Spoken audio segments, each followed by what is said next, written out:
જોવા જઈએ કે ગેમ ઝોન, આ ગેમ ઝોનની અંદર જે એનઓસી જોઈએ, જે ક્યારેક કોઈ બનાવો બને, અગ્નિકાંડ હોય કે કોઈ પણ બનાવો બને તો એ ન બને એના માટે એનઓસીની વાત હોય, ત્યારે રાજકોટ નગરપાલિકાએ આ બાબતે કંઈ પણ ધ્યાન નથી રાખ્યું. સરકારશ્રીએ પણ આ બાબતે કંઈ ધ્યાન નથી રાખ્યું અને આવા ગુજરાતની અંદર એક નહીં 5, 5, 7, 7 બનાવો બન્યા.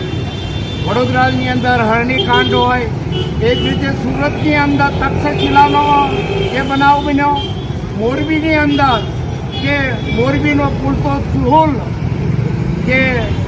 ખરેખર એનઓસી વગર અને મંજૂરી વગરના આવા જે પ્રોગ્રામો થઈ રહ્યા છે અને એની સેફટી માટેના જ્યારે સાધનો ના હોય અને સરકાર આંખ વિચોળ કરતી હોય, ત્યારે હું ચોક્કસ માનું છું કે આવા જે બનાવો બને છે એ સરકારે એની ઉપર ધ્યાન આપવું જોઈએ અને ભારતીય જનતા પાર્ટીની સરકાર આ બાબતે સદંતર ફેલ ગયેલી છે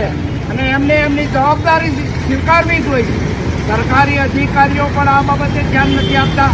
નગરપાલિકાના ચીફ ઓફિસર હોય, કમિશનર હોય, કલેક્ટરશ્રી હોય, આ બધાએ જો ધ્યાન આપ્યું હોત તો આ 33 જે જાનો ગુમાવી છે, ભૂલકાઓને જે આજે આપણી વચ્ચેથી રહ્યા નથી અને દુઃખદ અવસાન થયા છે, એ કદાચ આ સેફટીના સાધનો હોત અને નગરપાલિકાએ જો કમ્પ્લીટ ધ્યાન આપ્યું હોત તો કદાચ આવા બનાવ ના બનત, એ ચોક્કસપણે અમે માનીએ છીએ. જે ભૂલકાઓ અને યુવાનોનો જે હોમાળા છે અને એમના પરિવારને જે દુઃખ અને આપત્તિ આવી છે, ત્યારે અમે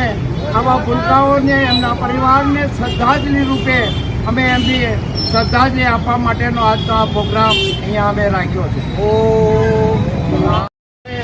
અને આવા જે બનાવો જે બન્યો છે એ દુઃખદ ઘટનાની સાથે અમે આજે એમના આત્માને શાંતિ આપવા માટેનો શહેર કોંગ્રેસ સમિતિ અને કોંગ્રેસ પરિવાર તરફથી શ્રદ્ધાંજલિનો પ્રોગ્રામ અમે અહીંયા ડાવરે ઉપસ્થિત થઈ અને એના દુઃખના ભાગીદાર થવા માટેનો આ પ્રોગ્રામ અમે આપ્યો છે. કયા કારણોસર ખંભાત ખાતે, ડાવર ખાતે શ્રદ્ધાંજલિ કાર્યક્રમ રાખવામાં આવેલ છે? આજે ખંભાત ખાતે શહેર કોંગ્રેસ સમિતિ અને કોંગ્રેસ પરિવાર તરફથી ગઈકાલે જે દુઃખદ ઘટના બની રાજકોટની અંદર 33 બાળકો અને યુવાનોના જે અગ્નિકાંડની અંદર હોમાયા અને એ આત્માઓને શાંતિ માટે શ્રદ્ધાંજલિ કાર્યક્રમ આજે ખંભાત દ્વારા ડાવર ખાતે રાખેલ છે, તેના વિશે આપ શું કહેવા માંગો? આ દુઃખદ ઘટનામાં જે પણ બાળકોના અને પરિવારમાં જે ભગવાન આવી પડેલી જે કરુણ ઘટનાને એમના પરિવારજનો અને ભગવાન માતાજી એમને ખૂબ શક્તિ આપે, દુઃખ સહન કરવાની અને આ 33 નાના ભૂલકાઓમાં જે મોતના જવાબદાર છે, જે લોકો પણ હોય, કોઈ પણ હોય, સરકારી તંત્ર હોય કે જે કોન્ટ્રાક્ટરો હોય, એમના પર કડકમાં કડક